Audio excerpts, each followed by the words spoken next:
کریم کی جو آیت کریمہ ابھی آپ کے سامنے تلاوت کی گئی ہے، یہ آیت کریمہ قرآن پاک میں چوتھے پارے میں اور سورہ آل عمران کی 164ویں آیت ہے۔ اس آیت کو اس مبارک مہینے یعنی ربیع الاول کے مہینے سے خاص مناسبت ہے۔ یہ سورت اخیر زمانے میں اللہ کے رسول صلی اللہ علیہ وسلم پر نازل ہوئی، اور اس آیت میں اللہ رب العزت نے امت کے جو سب سے بڑے رہبر اور رہنما ہم سب کے آقا جناب محمد الرسول اللہ صلی اللہ علیہ وسلم، جن کی ولادت باسعادت اسی مہینے یعنی ربیع الاول کے مہینے میں ہوئی ہے، آپ صلی اللہ علیہ وسلم کے آنے کا مقصد اور آپ کی غرض و غایت، آپ کا کام، ان تمام چیزوں کو اللہ رب العزت نے ایک آیت کے اندر سمیٹ کر بتا دیا اور سمجھا دیا ہے۔ اس کا آسان سا ترجمہ پہلے ملاحظہ فرما لیں۔ اعوذ باللہ من الشیطان الرجیم، بسم اللہ الرحمن الرحیم۔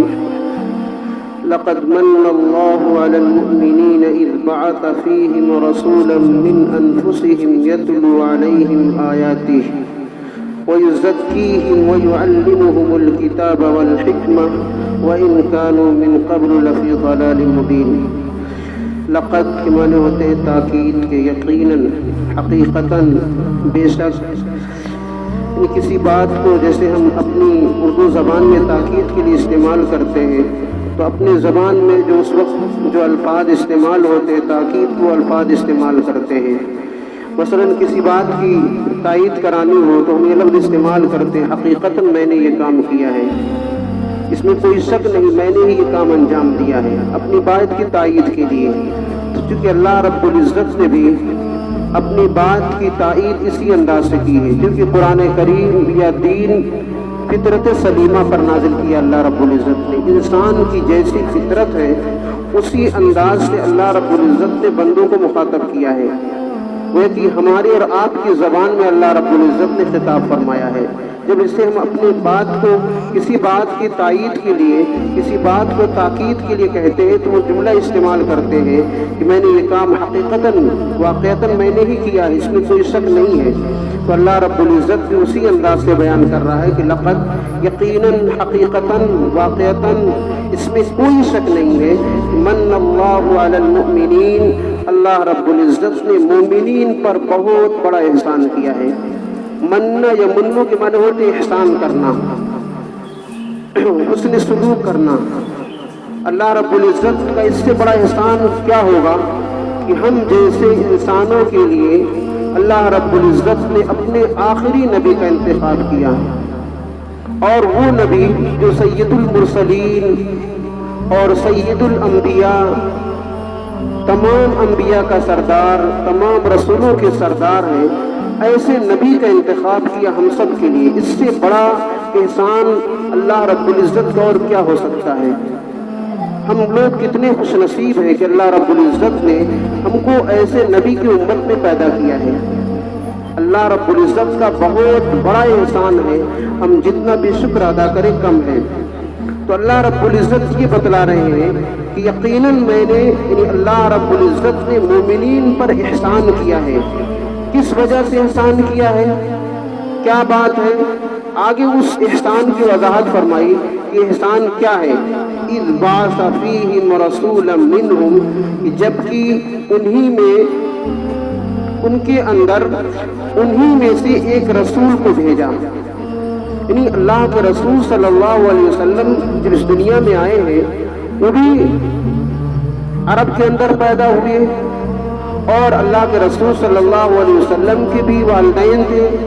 والد کا نام عبداللہ اور امی کا نام حضرت آمینہ۔ گویا کہ عبداللہ اور آمینہ ایک دونوں کے لال، دونوں کے بیٹے فرزند اللہ کے رسول صلی اللہ علیہ وسلم، اور فیہم یعنی ان کے اندر، یعنی انسانوں کے اندر